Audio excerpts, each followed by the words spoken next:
Buenos días, hermanos. Vamos a continuar con nuestra serie de estudios aquí en el Evangelio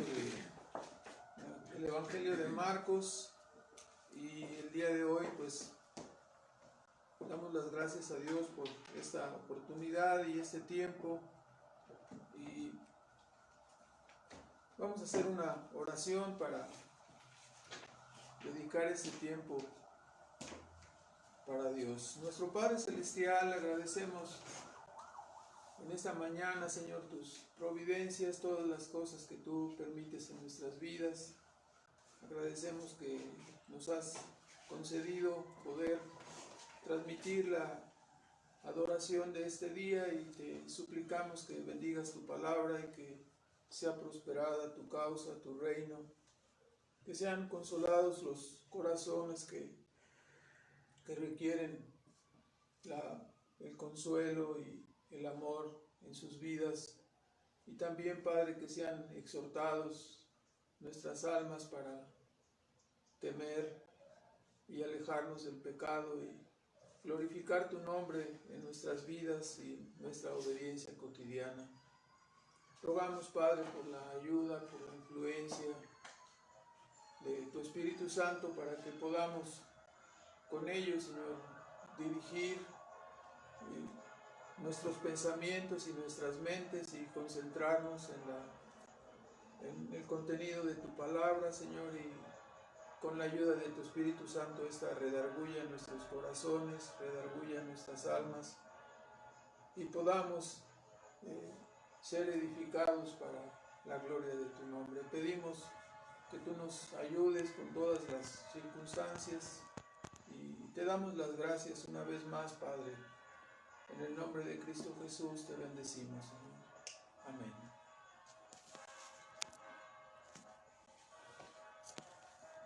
Bueno, creo que la mejor manera de introducir esta parte de lo que sería el juicio religioso de nuestro Señor Jesús es recordar las palabras dichas por él a Pedro y a los discípulos durante su arresto. Las tenemos registradas aquí en el Evangelio de Juan, en el capítulo 18 y en el versículo 11. Dice: Jesús entonces dijo a Pedro: mete tu espada en la vaina. El vaso que el Padre me ha dado, ¿no lo tengo de beber? Y también las palabras registradas en el Evangelio de Mateo, en el capítulo 26, en el versículo 53 y 54, nos indica una pregunta. Dice: ¿acaso piensas, le dice el Señor a Pedro y a sus discípulos, ¿acaso piensas que no puedo ahora orar a mi Padre y Él me daría más de 12 legiones de ángeles? Mas, ¿cómo pues se cumplirían las Escrituras que así conviene que sea hecho?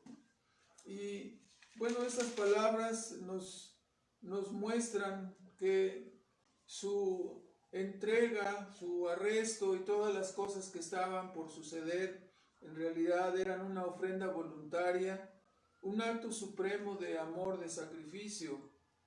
Así que debemos mirar esta acción, debemos mirar con esta perspectiva lo que hemos escuchado y acerca de lo cual vamos a hablar. Cada acto de sumisión, cada sufrimiento injusto, cada insolencia, cada acto de vejación que fue tolerado por nuestro Señor, cada menosprecio, cada herida, cada golpe soportado, todo fue recibido a sabiendas y resistido, porque ninguna cosa podría desviar el propósito de este amor infinito, que era obtener la vida eterna para los suyos, como registra el apóstol Juan también en el capítulo 13:1, donde dice: como habiéndolos amado. Vamos a leerlo. Dice: como había amado a los suyos que estaban en el mundo, dice, amólos hasta el fin. Entonces, A continuación veremos que después de la aprehensión y arresto vienen el juicio religioso y posteriormente el juicio político en contra de Jesús. De acuerdo con la información que nos da el apóstol Juan en su evangelio, nos indica que antes del juicio, ante el juicio religioso, nos dice en 18:13, véanlo por favor, dice que llevaron primeramente a Anás, Esto es que Jesús fue llevado, antes del juicio ante el Sanedrín, fue llevado primeramente a Anás. Consideramos que el apóstol Juan es este discípulo misterioso que se menciona aquí en Juan 18:15, que hemos escuchado la lectura. Dice: aquel discípulo era conocido del pontífice, y en el versículo 16 dice: mas Pedro estaba afuera a la puerta, y salió aquel discípulo que era conocido del pontífice. Entonces en Juan 21 también registra el versículo 20, dice en el versículo 2 al 4, hablando de este discípulo misterioso, nos dice: entonces corrió y vino Simón Pedro y el otro discípulo al cual amaba Jesús. También el versículo 3 registra: salió Pedro y el otro discípulo. Y el versículo 4 vuelve a registrar, dice: corrían los dos juntos, mas el otro discípulo corrió más presto que Pedro.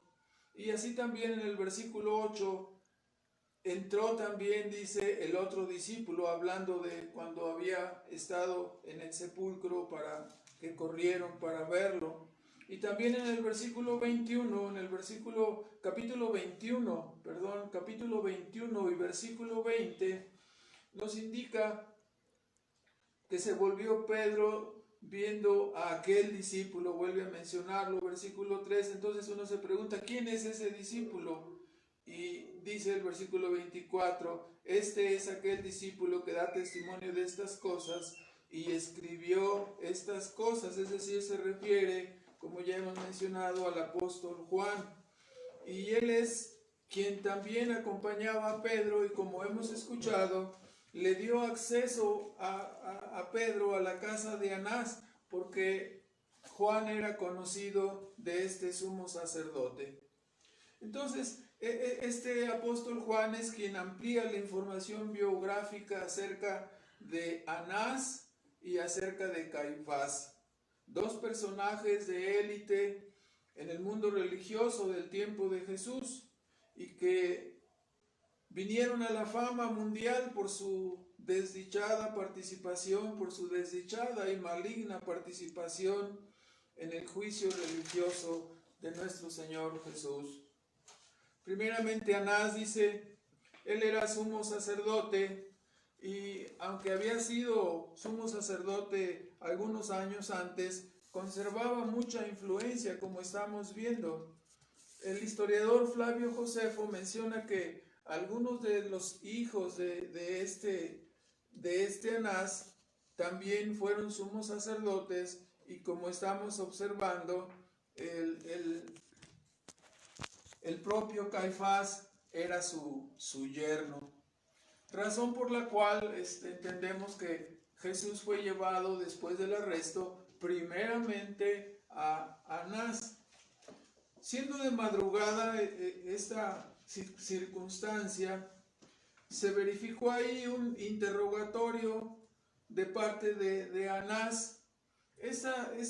Algunos comentaristas mencionan, ¿no?, que esta circunstancia proveería un poco más de tiempo para poder hacer la reunión completa del Sanedrín, podría proveer también más información y quizás argumentos, ¿no?, para el juicio que el Sanedrín ejecutaría, encabezado por el yerno de Anás, que era este hombre Caifás. También entonces, como estoy mencionando, Caifás era yerno de Anás, y es tristemente recordado por el apóstol Juan, porque en ese año nos dice el capítulo 11 del Evangelio de Juan, en el versículo 49, nos dice que por ser el sumo sacerdote, dice que Caifás, dice 11:49 del Evangelio de Juan, nos dice que profetizó, dice, y Caifás, uno de ellos, después de la resurrección de Lázaro, se nos informa que Caifás, sumo sacerdote, siendo sumo pontífice de aquel año, dijo: vosotros no sabéis nada, dice, ni pensáis que nos conviene que un hombre muera por el pueblo y no que toda la nación se pierda. Mas, dice Juan, esto no lo dijo de sí mismo, sino que, como era el sumo pontífice de aquel año, profetizó que Jesús había de morir por la nación, y no solamente por ella, por aquella nación, mas también para que juntase en uno los hijos de Dios que estaban derramados. Así que desde aquel día consultaban, dice, para matarle. Entonces ya vemos por qué razón llevaron primeramente a Jesús delante de Anás. Se trataba, en primer lugar, de un interrogatorio preliminar, un interrogatorio que pretendía buscar información y un interrogatorio que pretendía dar un poco más de tiempo, puesto que era todavía la madrugada, y dar oportunidad para que el Sanedrín se juntara. Entonces así Jesús fue llevado al patio de la casa de Anás, un patio que sería catastrófico no solamente para Jesús, pero sería un lugar catastrófico también para Pedro, pues vemos que allí comenzó su negación ante la acusación de la criada, que era la portera, que le reconoció cuando Juan le introdujo a la casa de Anás, y preguntándole, ni siquiera había una inclinación en su pregunta o una acusación. Simplemente dijo: ¿no eres tú también de los discípulos de este hombre? Bueno, en ese momento la circunstancia de Jesús era como muy delicada y muy peligrosa, era como una papa caliente, y pues él se apartó y dijo: no lo conozco. Y simplemente pasó como una circunstancia desapercibida para el propio Pedro. Así, en la casa de Anás comenzó el interrogatorio, el cual fue muy breve, pues Anás solamente preguntó acerca de, dice la Escritura, acerca de sus discípulos y acerca de su doctrina.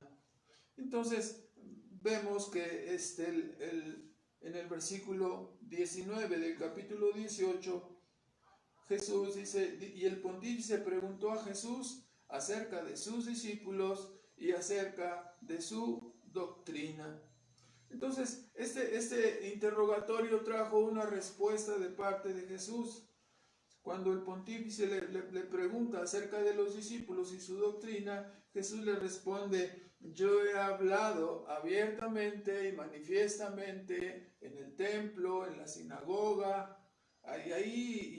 nada he hablado, dice, en oculto. Y estas palabras son muy importantes porque en realidad él estaba confrontando su propia circunstancia, porque ellos estaban obrando en la noche, en lo oculto, trayéndole a un juicio y cuestionándolo, interrogándolo en esa madrugada. Así que ellos estaban actuando en una forma oculta, como fue su arresto en la noche, y así también este interrogatorio, y como fueron sus acciones, como más adelante señalaremos. La respuesta de Jesús es: yo he hablado en público y nada he hecho en oculto. Más bien deberías preguntar a los que me han oído, pregunta a los que oyen, ellos darán razón de las cosas que yo he enseñado.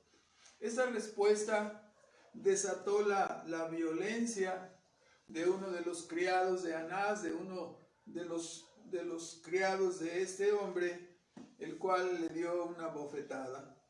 Así que la réplica de Jesús ante este insulto, ante este golpe, dice, bueno, testifica qué es lo que qué es lo que he dicho. Dice, uno de los criados le dio una bofetada en el versículo 22. Le dio una bofetada a Jesús diciendo, ¿así respondes al pontífice? Y les respondió Jesús, si he hablado mal, da testimonio del mal, y si bien, ¿por qué me hieres? Entonces, fue un interrogatorio, como estamos viendo, bastante breve, del cual nada se obtuvo en contra de Jesús. Solo puso en evidencia este breve interrogatorio la arbitrariedad y la violencia injustificada en contra de nuestro Señor Jesucristo. Así que el pasaje en el Evangelio suplementario de Juan, en 18:24, concluye esta parte diciendo, y Anás le había enviado o le envió atado a Caifás, pontífice. Entonces este es nuestro segundo punto. Después de este breve interrogatorio con Anás, quien fuera sumo sacerdote, pero seguía manteniendo influencia y poder, entonces enseguida, no obteniendo nada, él envió a Jesús delante de Caifás, que era el sumo sacerdote que estaba vigente en ese momento. Así vemos en el Evangelio de Marcos, desde el versículo 53, capítulo 14, hasta el final del capítulo, vemos el desarrollo de esta entrevista, de este juicio religioso ante el Sanedrín, presidido precisamente por Caifás.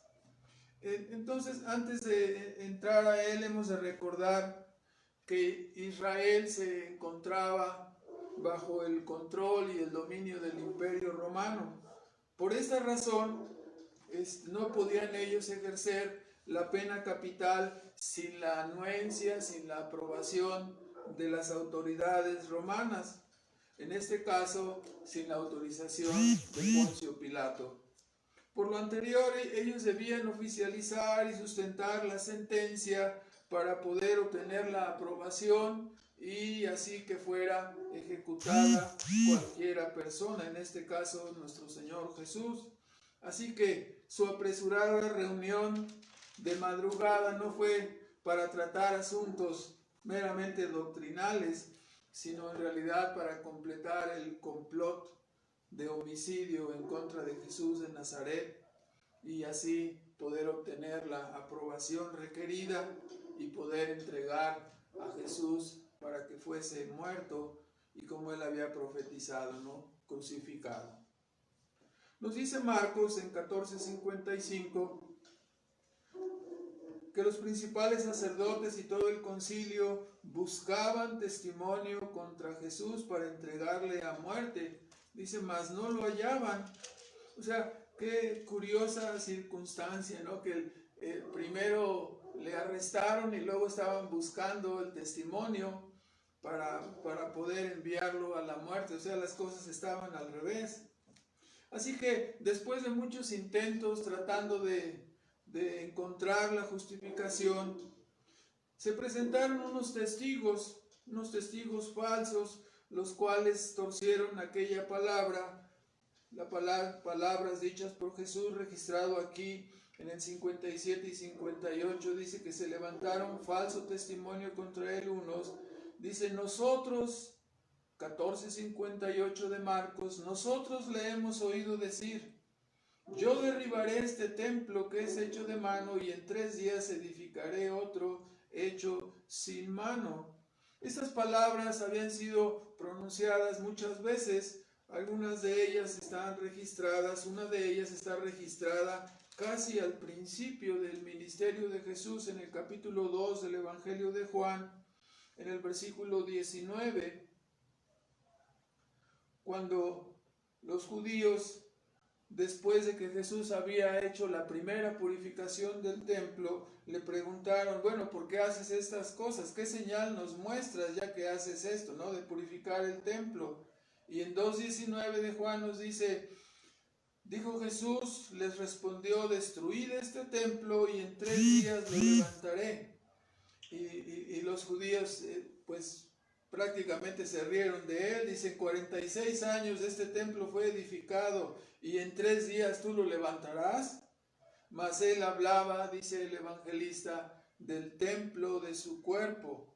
Por tanto, dice, cuando resucitó de los muertos, sus discípulos se acordaron que había dicho esto y creyeron a la escritura y a la palabra que Jesús había dicho. Pues estas palabras fueron malinterpretadas y torcidas por estos acusadores. Así que citaron estas palabras como si Jesús se tratara de decir que iba a derrumbar el templo, o que si estuviera en estos tiempos, ¿no?, que iba a poner alguna bomba allí e iba a destruir el templo.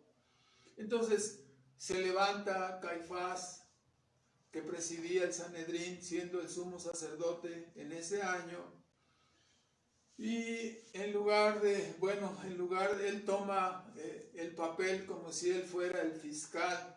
En un tribunal el fiscal hace la parte de la acusación, siendo que él estaba puesto ahí como juez, ¿no?, para escuchar, para ver el caso.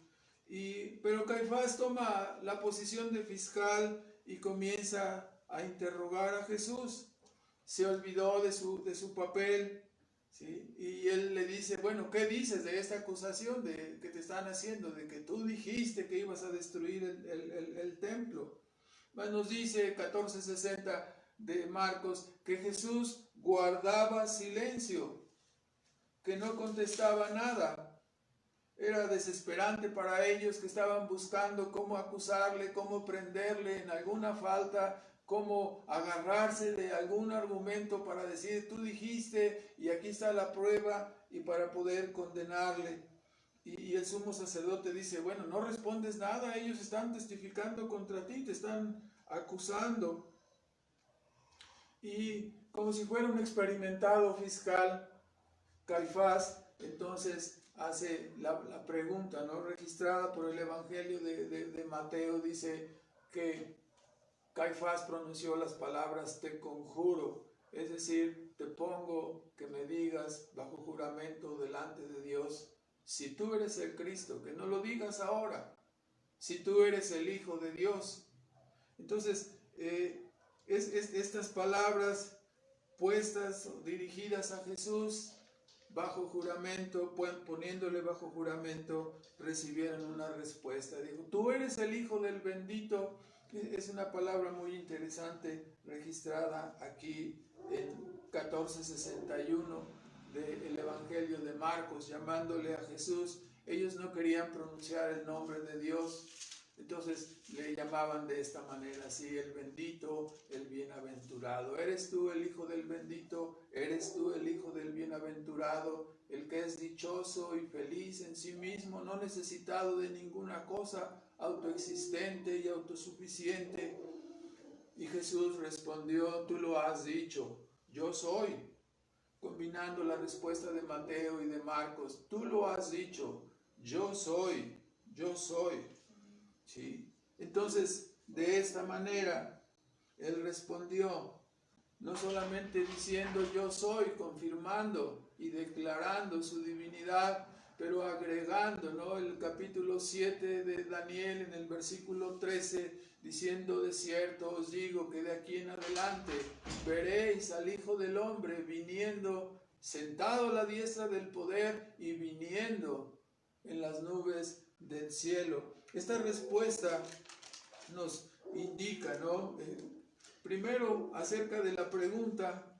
Esta pregunta hubiera sido desechada en un juicio contemporáneo, pues era como pedir que el propio acusado se declarara culpable de blasfemia.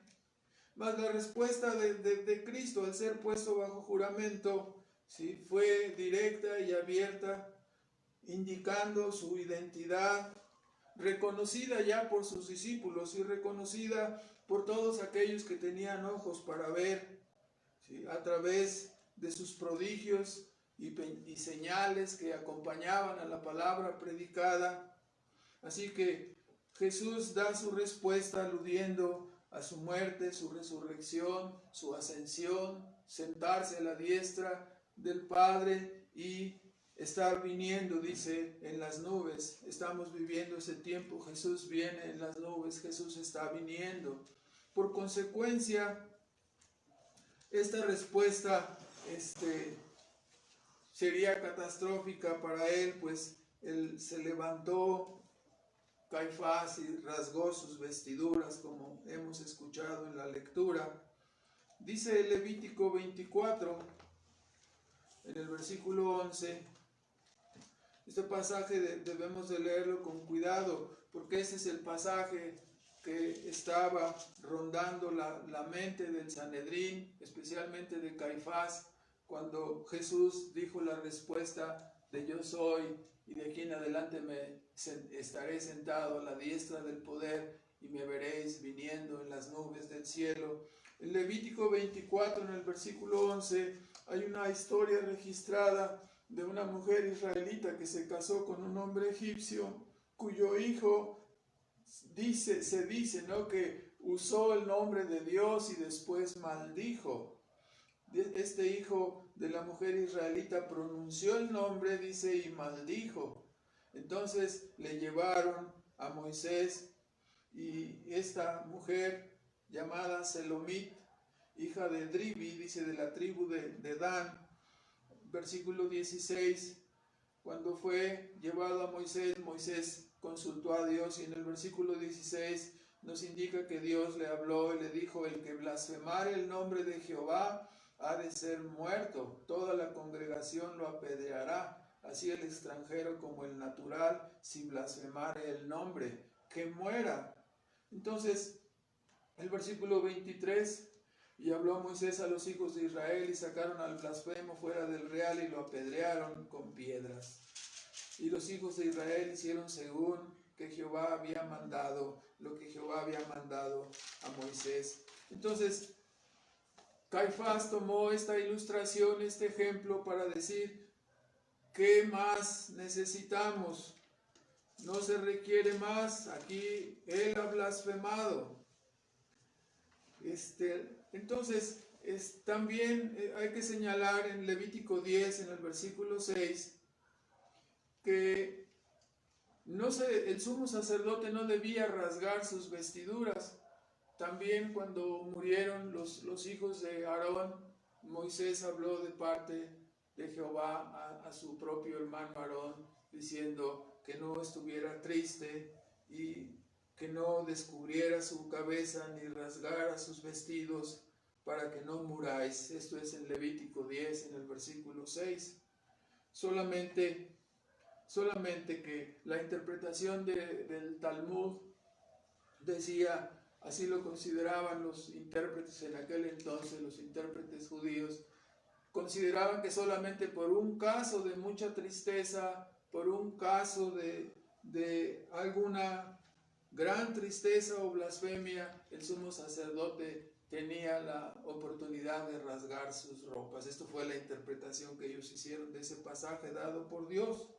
Entonces, en lugar de seguir la interpretación humana, la interpretación divina, ellos dieron su propia interpretación, así que Caifás se sintió autorizado para rasgar sus ropas.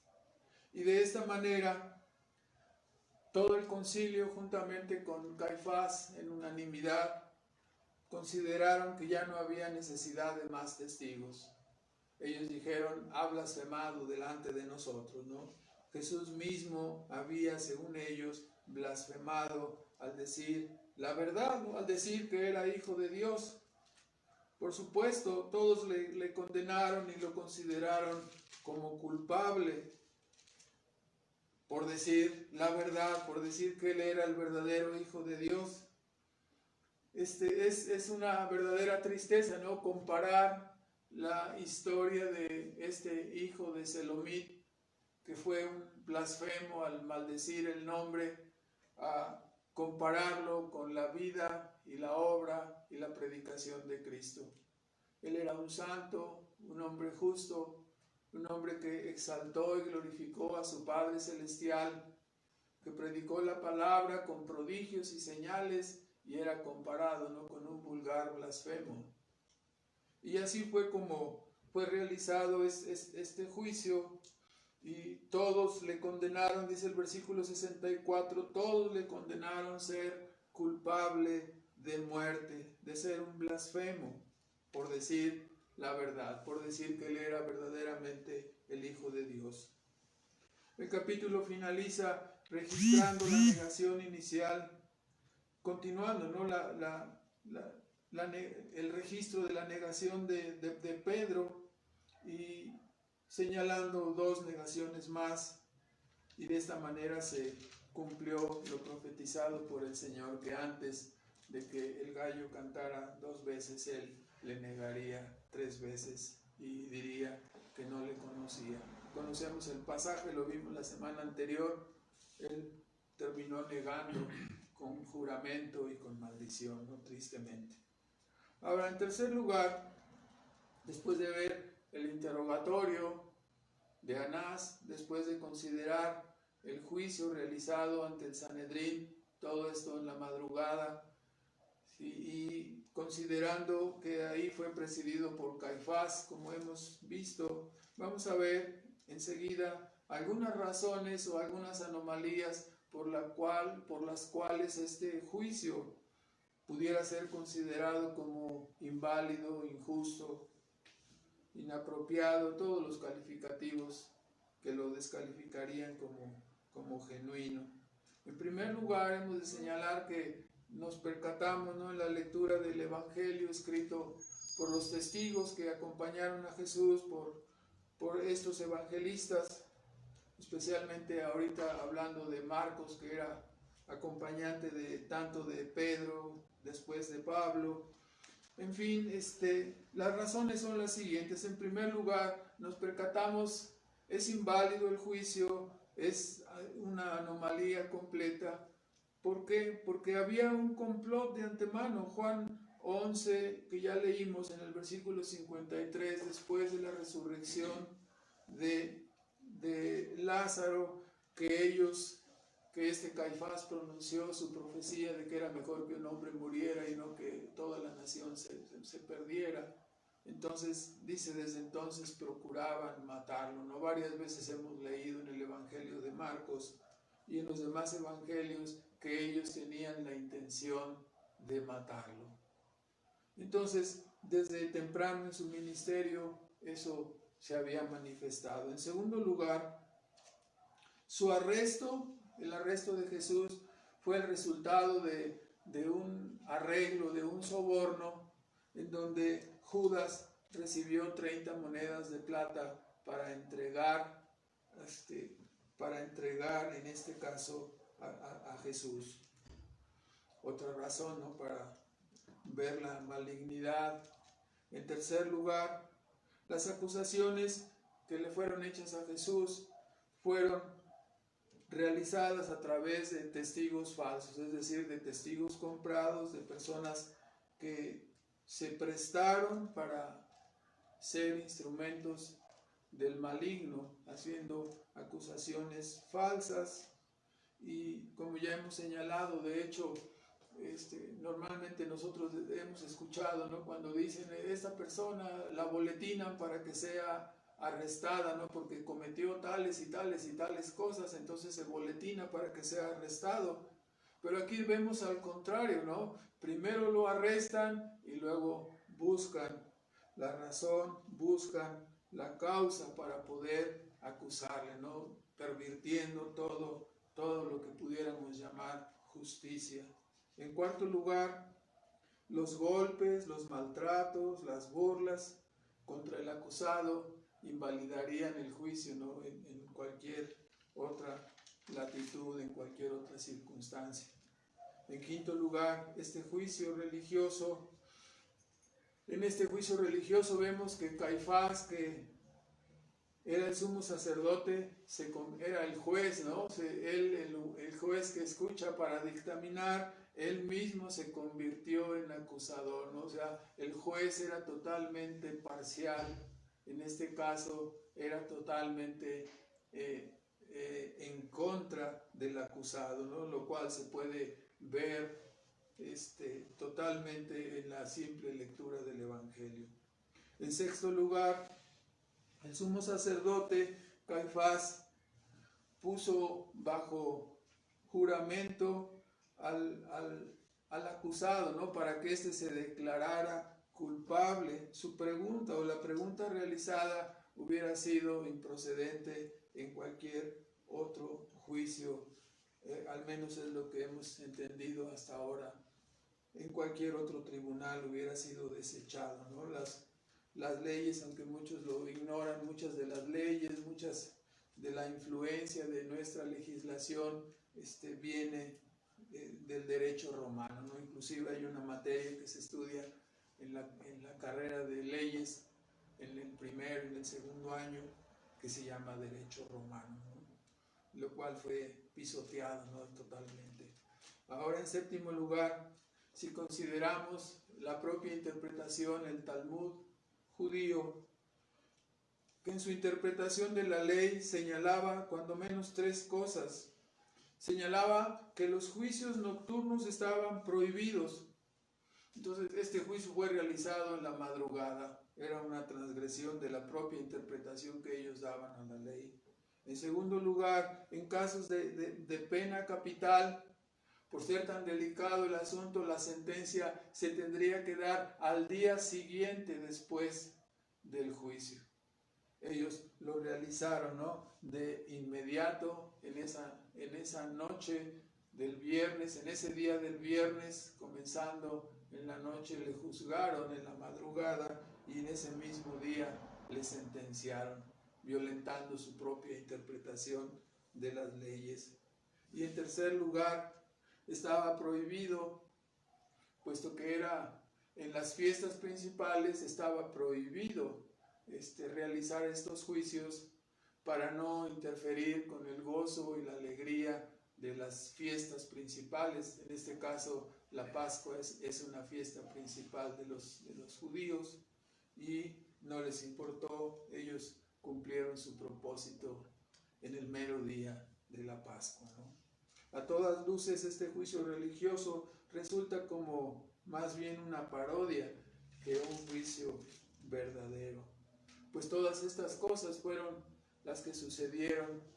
Fue llevado entonces primeramente Anás con un interrogatorio y después juzgado en lo que se conoce como el juicio religioso de nuestro Señor Jesús, tratado, como ya podemos observar, de una manera totalmente parcial, totalmente inclinada para perjudicar a la persona que estaba siendo juzgada.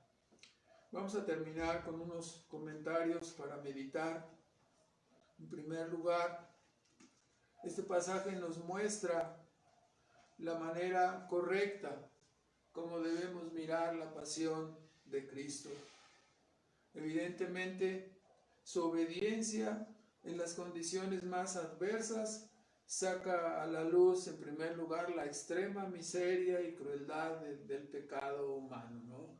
Es el colmo de cómo se ensañaron, de cómo se desquitaron, se vengaron, habiéndose sentido agraviados, injuriados por la palabra.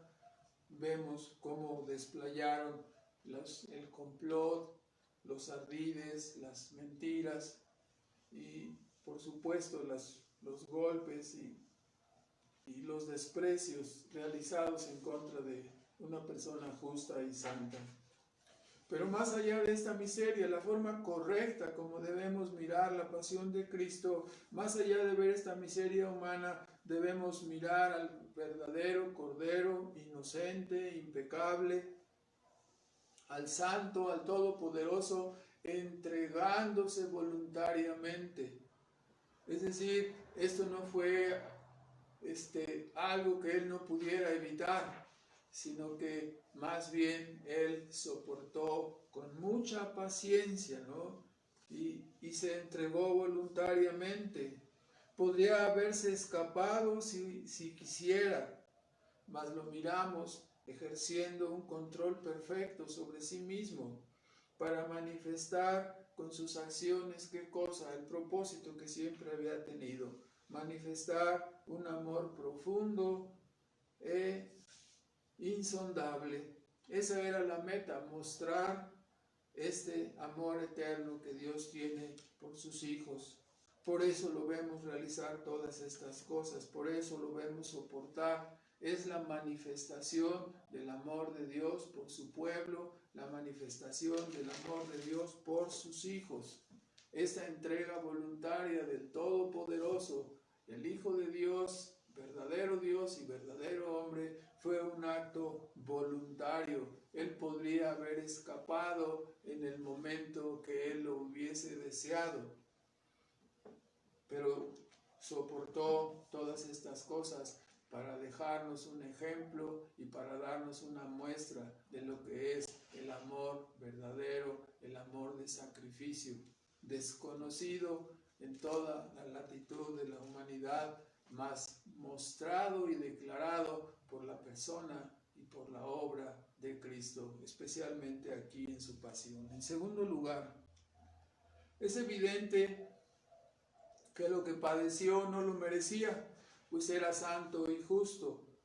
Entonces, es aquí que nos preguntamos, bueno, entonces, ¿por qué lo hizo? Ya hemos dicho que es para mostrar, para manifestar un amor infinito, un amor eterno. Tenemos que recordar que la Escritura nos dice esto, que Dios estaba demostrando, que Dios estaba mostrando su amor, lo que es el amor verdadero, lo que es el amor de propósito. Dice Romanos 5:8, mas Dios muestra o demuestra o prueba su amor en que siendo nosotros pecadores, Cristo murió, dice, por nosotros. Cada uno de los aspectos de el amor verdadero que son mencionados en el famoso capítulo 13 de Primera de Corintios, donde Pablo hace una disertación acerca del amor verdadero y nos dice en el versículo 4 al 6, describiendo: el amor es sufrido, el amor es benigno, el amor no tiene envidia, el amor no hace nada indebido, no se ensancha, no es injurioso, no busca lo suyo, no se irrita, no piensa el mal, no se huelga de la injusticia, mas se huelga de la verdad. Note especialmente, todo lo sufre, todo lo cree, todo lo espera, todo lo soporta. Y es exactamente lo que estamos viendo en la pasión y lo que veremos en la muerte de Cristo.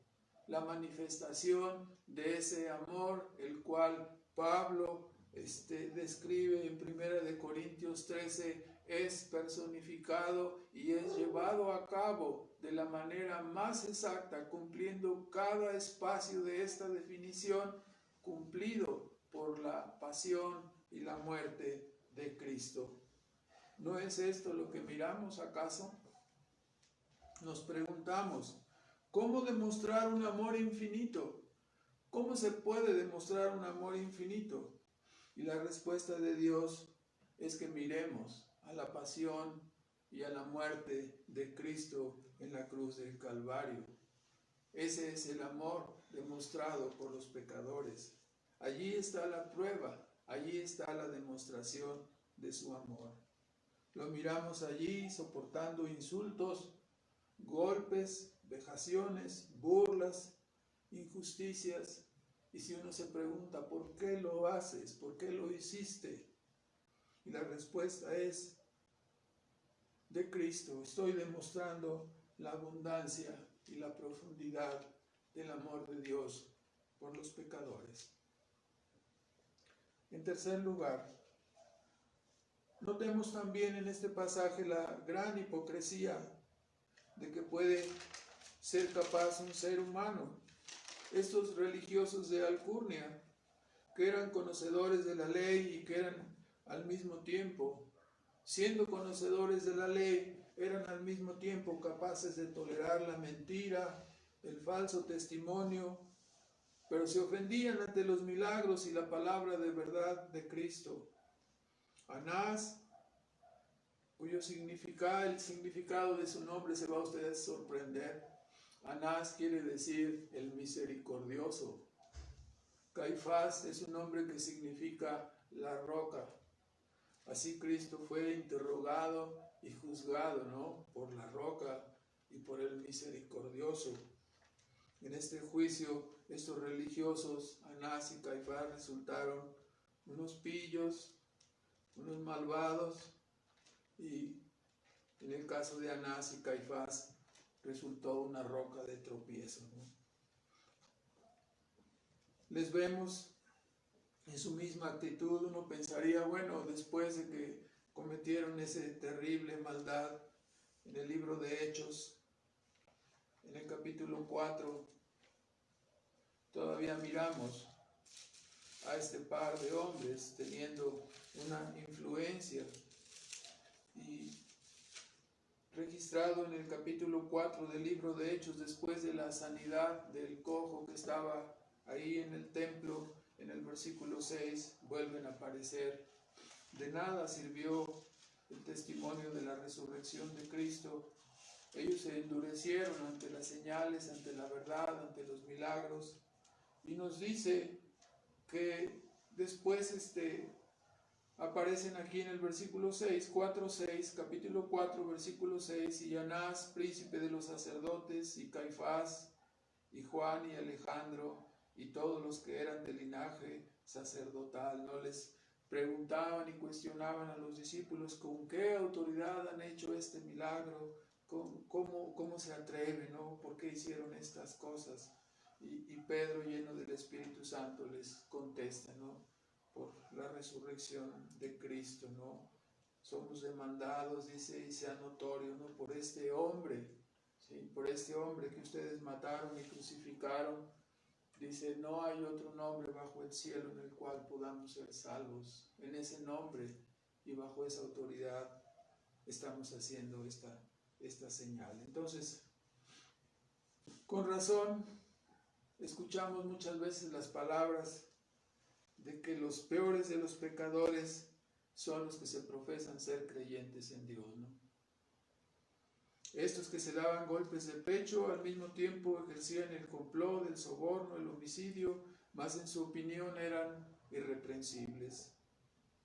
Entonces, la moraleja para nosotros es que debemos mirarnos en ese espejo y rogar a Dios que nuestros corazones siempre permanezcan sensibles para reconocer nuestros pecados, para arrepentirnos, para humillarnos, ¿sí?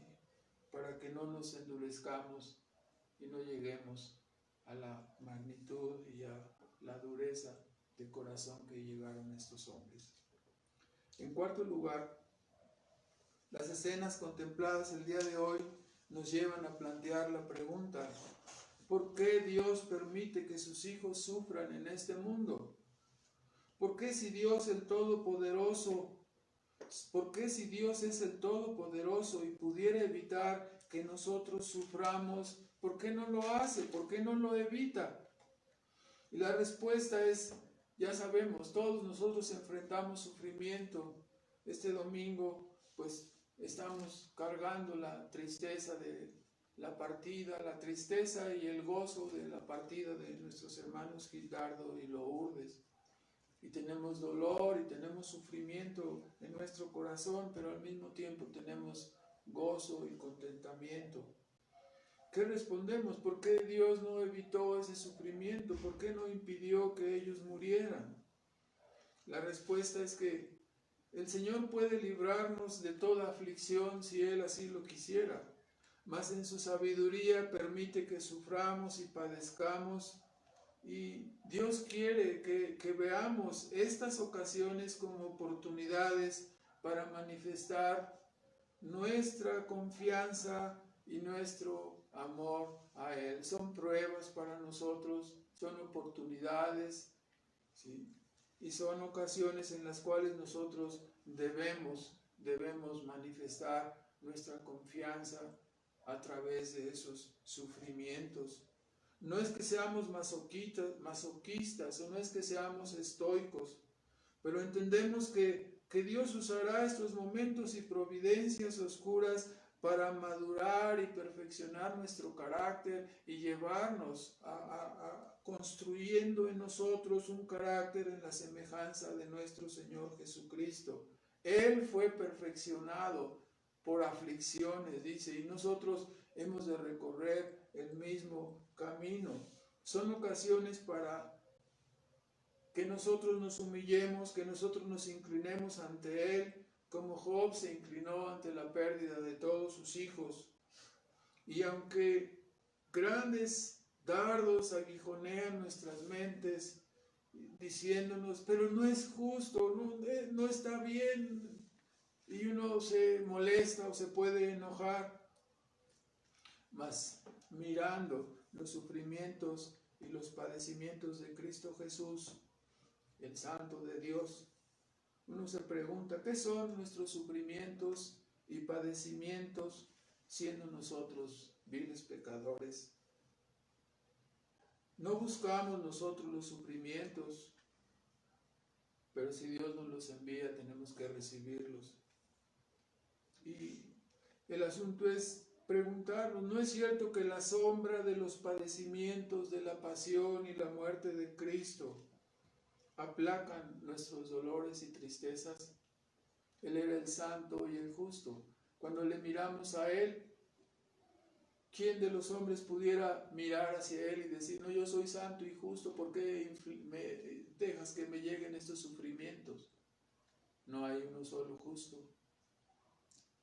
Así que mirándole a Él, el justo y el santo, el inocente, sufrió con paciencia, con confianza, con fe, con obediencia, sin retroceder un solo paso, confiando en su Señor, en su Padre Celestial.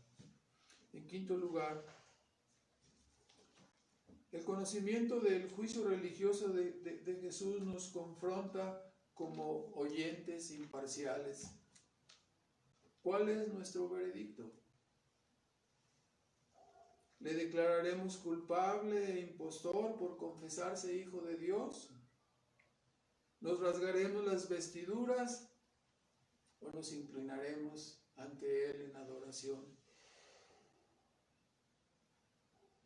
¿Darás la razón a Anás y Caifás y condenarás al inocente? ¿Cuál es tu veredicto? ¿Te justificarás a ti mismo como bondadoso para condenar a Cristo o te declararás como culpable y pecador para suplicar por perdón y salvación? ¿Qué harás? ¿Darás tu voto contra Él? ¿Rechazarás el Evangelio de salvación? ¿O acaso quizás haya brotes de admiración y de amor por el sublime acto de obediencia realizado por este Cordero inocente y santo, que en obediencia soportó todas las cosas para demostrar el amor de Dios, subiendo al altar de la cruz y ofreciéndose por sí mismo en este sacrificio para salvar? Si tienes ese brote de amor, esa visión de Cristo, entonces no te detengas, acude a Él, confiesa tus pecados, arrepiéntete y entrega tu vida a Él para que seas salvado. En sexto lugar, obviamente el poder de la iglesia no es la fuerza bruta, no es la espada o el complot.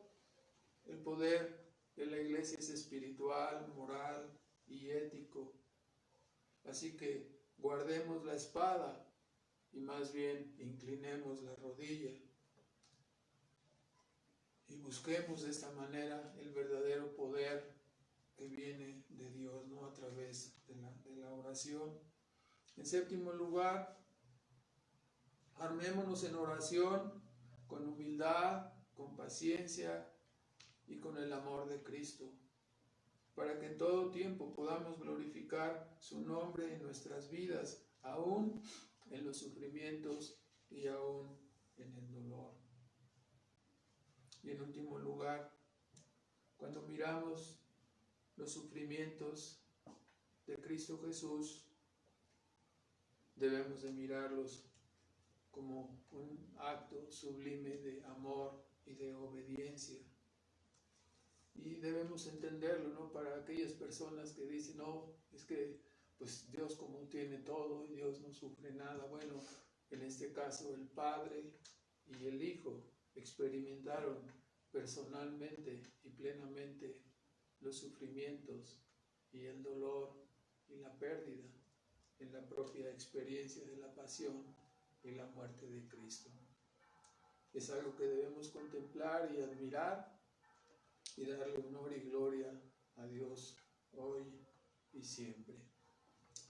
Gracias, hermanos. Vamos a hacer una oración, por favor. Nuestro Padre Celestial, agradecemos en esta mañana, Señor, tu palabra. Agradecemos tus providencias. Sabemos que hay muchas cosas que no podemos explicar y no podemos entender, pero tus hijos sufrimos también y tus hijos experimentamos dolor. Sin embargo, Padre, te damos las gracias porque nos ayudas a inclinar nuestras cabezas y a estar confiados y fortalecidos en ti, Señor.